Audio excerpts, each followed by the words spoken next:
Bismillahirrahmanirrahim. Assalamualaikum warahmatullahi wabarakatuh. Perkenalkan, saya Iyas Okta Kurniawan, NIM 211360054 dari Prodi Geografi Universitas Negeri Padang. Pada kesempatan kali ini, saya akan membawakan sebuah materi untuk pemenuhan tugas mata kuliah pemetaan kadastral dengan dosen pengampu Dr. Ari Yulfa, ST MSc. Pada materi ini, judul yang saya bawakan adalah ilmu ukur tanah.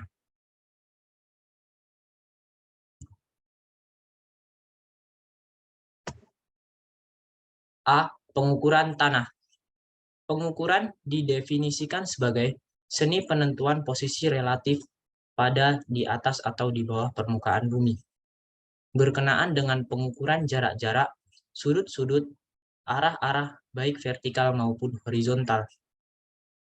Surveyor adalah orang yang melakukan pekerjaan pengukuran. Seorang surveyor bekerja pada luasan permukaan bumi terbatas. Meskipun demikian, ia adalah pengambil keputusan apakah bumi ini dianggap datar atau melengkung, dengan mempertimbangkan sifat, volume pekerjaan, dan ketelitian yang dikehendaki.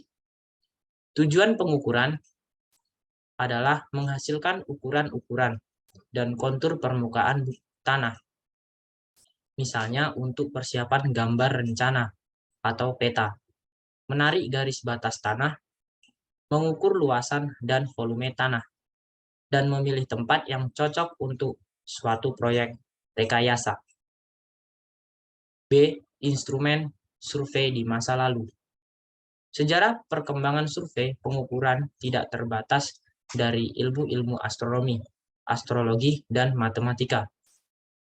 Awalnya, matematika dikembangkan untuk keperluan praktis dalam kehidupan masyarakat masa itu.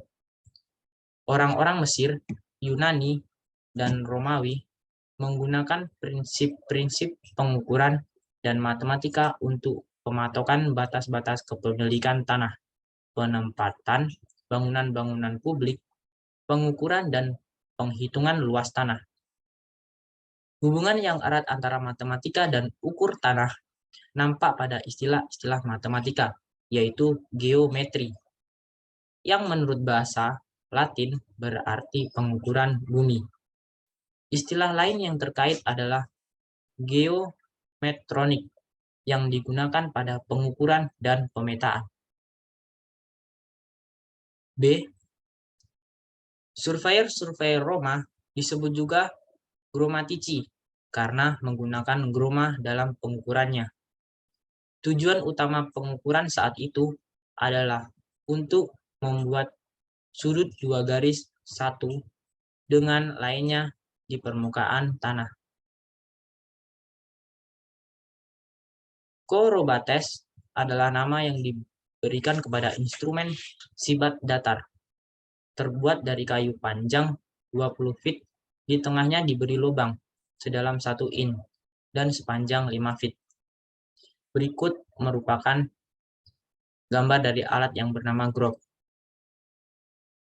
Teleskop ditemukan oleh Lippershey pada tahun 1607. Penemuan ini mempunyai andil besar terhadap perkembangan peralatan survei dalam peningkatan ketelitian dan kecepatan pengukuran.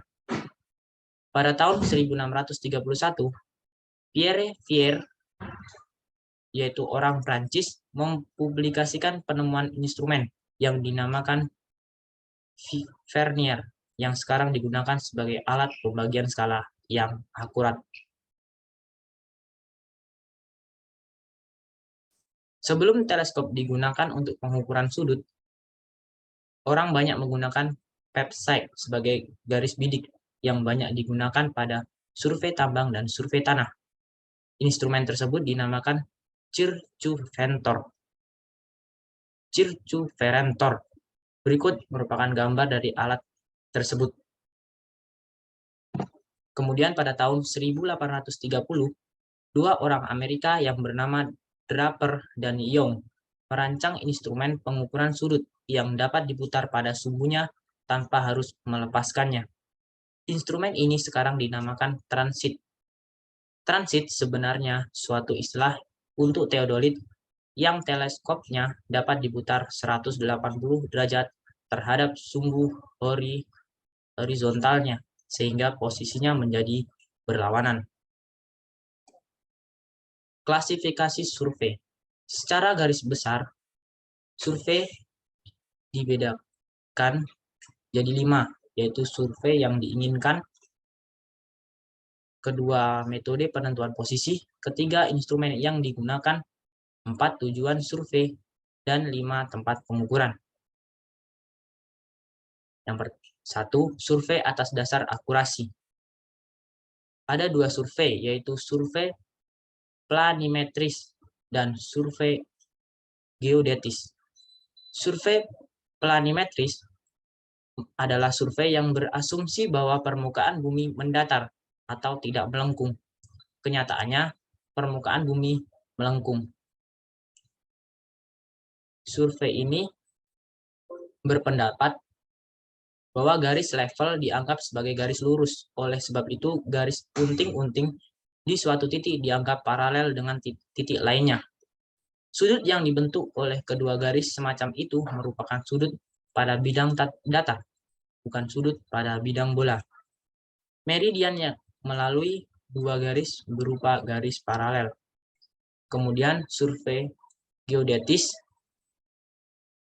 adalah survei yang memperhitungkan bentuk bumi yang melengkung dan melakukan pengukuran jarak-jarak dan sudut-sudut ketelitian tinggi. Survei ini diterapkan untuk lokasi yang luas. 2. Survei atas dasar metode penentuan posisi. Survei ini ada 2, yaitu terestris dan ekstraterestris. Metode terestris digunakan berdasarkan pengukuran dan pengamatan yang semuanya dilakukan di permukaan bumi.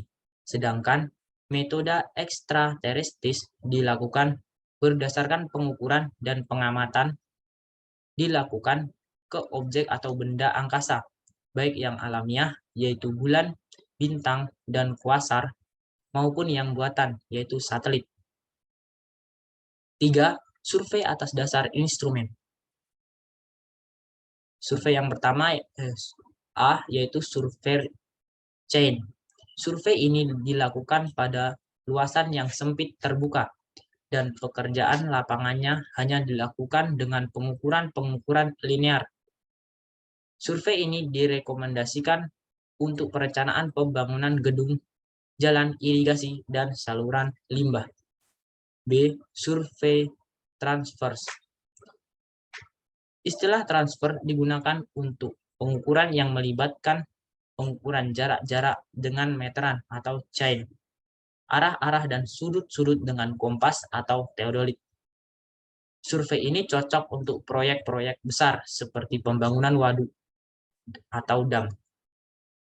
C. Survei tachymetry. Istilah ini digunakan untuk survei yang menggunakan metode pengukuran jarak-jarak horizontal dan vertikal dengan pengamatan rambu melalui teodolit berteleskop khusus yang dilengkapi benang-benang stadia dan lensa analitis. Metode ini cocok untuk membuat kontur bagi pembangunan, perumahan, bendungan, dan sebagainya. D. Survei penyipat datar. Istilah ini digunakan untuk survei pengukuran ketinggian vertikal relatif titik-titik dengan suatu sifat datar dan rambu. Dalam perencanaan proyek konstruksi, dari mulai bangunan kecil sampai dengan bendungan, penting diukur kedalaman galian pondasi, transis, urugan, dan sebagainya. E. Plan tabling. Istilah ini digunakan untuk pengukuran grafis yang dilakukan secara serentak antara pekerjaan lapangan dan plotting. Clinometer adalah alat ukur lereng. Bersama plan table ini digunakan untuk pengemplotan garis-garis kontur. Keuntungan dari survei ini yaitu kecil kemungkinan dijumpai data pengukuran yang tertinggal atau terlupakan karena dilakukan plotting langsung di lapangan. Kelemahannya yaitu tidak direkomendasikan pada medan beriklim lembab. F. Survei triangulasi. Jika akan dilakukan pengembangan wilayah, survei triangulasi diadakan. Wilayah itu dibagi-bagi menjadi jaringan segitiga-segitiga. 4. Survei atas dasar tujuan. A. Survei rekayasa. Survei dilakukan untuk penyediaan data yang lengkap untuk desain rekayasa seperti jalan layang, rel kereta, saluran air, saluran limbah, bendungan, jembatan, dan sebagainya. B. Survei pertahanan. Survei ini menjadi bagian yang penting bagi militer. Hasil survei ini akan menyediakan informasi strategis yang dapat dijadikan keputusan kebijakan jalannya perperangan. C. Survei geologi. Survei ini dilakukan baik di permukaan maupun subpermukaan bumi untuk menentukan lokasi, volume, dan cadangan mineral-mineral dan tipe batuan. D. Survei geografi.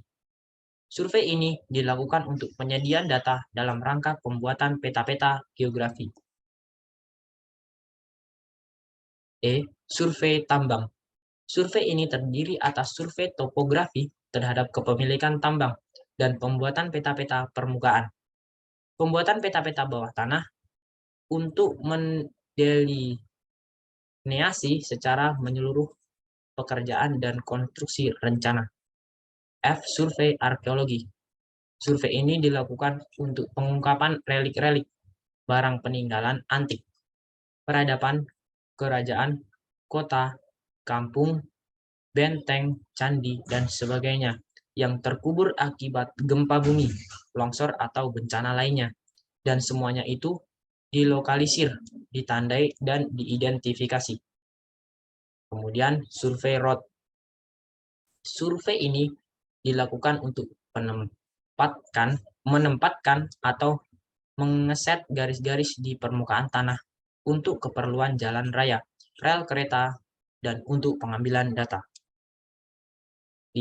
Survei atas dasar tempat. A. Survei tanah. Contoh survei ini diantaranya adalah pengukuran garis batas tanah, penentuan jarak dan asimutnya, pembagian tanah atas dasar bentuk, ukuran, penghitungan luas, pemasangan patok, batas bidang tanah, dan penentuan lokasinya. B. Survei hidrografi. Survei ini berkaitan dengan badan air seperti sungai, danau, perairan, pantai, dan pengambilan data garis pasang surut dari badan air tersebut. C. Survei bawah tanah. Survei ini dipersiapkan untuk perencanaan bawah tanah, penempatan titik-titik, dan arah terowongan, lubang udara, aliran air, dan sebagainya. D. Survei udara. Survei ini dilakukan dengan pemotretan dari pesawat berkamera. Survei ini sangat berguna untuk pengadaan peta skala besar.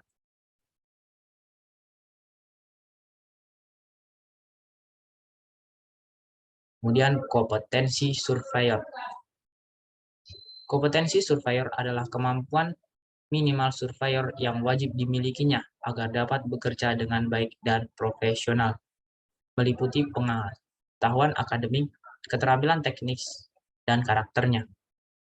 Surveyor kompeten harus memiliki pengetahuan tentang teori-teori pengukuran dan keterampilan-keterampilan praktis.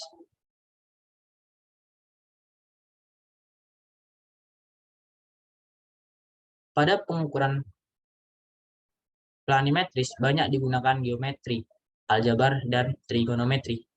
Pengetahuan ini, khususnya trigonometri, wajib diberikan sejak awal kepada calon surveyor pemula. Sementara itu, pekerjaan-pekerjaan kantor pada survei geodetis memerlukan pelatihan hitungan-hitungan khusus lanjut yang lebih rumit. Hal penting lain yang harus dimiliki oleh seorang surveyor adalah kemampuan bertahan kerja di bawah tekanan alam, kelelahan fisik, dan kelelahan fisik. Keselamatan kerja dan alat-alat survei juga merupakan hal yang harus diperhatikan. Praktik pengukuran dan catatan lapangan. Permasalahan survei bisa diatasi dengan metode pengamatan yang berbeda dengan menggunakan instrumen-instrumen yang berbeda. Perlu diwaspadai, survei dikatakan gagal jika tidak memenuhi ketelitian standar yang diinginkan. Seorang surveyor yang baik bukan seorang yang dapat melakukan pengukuran secara teliti, tetapi seseorang yang dapat memilih dan menempatkan pengukuran yang cocok dengan syarat-syarat ketelitian bagi tujuan pengukurannya. Hal yang perlu diperhatikan dalam pencatatan lapangan adalah: pertama, dilarang melakukan penghapusan. Jika ada kesalahan, cukup dicoret dengan satu garis. Yang kedua, gunakan singkatan atau simbol supaya ringkas. Tetapi pastikan petugas kantor mengerti maksud dari simbol tersebut. Yang ketiga, pastikan indeks diisi. Yang keempat, tidak perlu ragu. Gunakan narasi untuk menjelaskan aspek-aspek penting dari proyek survei. 5. Gunakan selalu sumber data asli dalam memulai dan mengakhiri survei. Yang keenam, catat data sesuai dengan format formulirnya. Baik, hanya itu yang dapat saya sampaikan. Apabila ada kesalahan, mohon dimaafkan. Terima kasih atas perhatiannya. Assalamualaikum warahmatullahi wabarakatuh.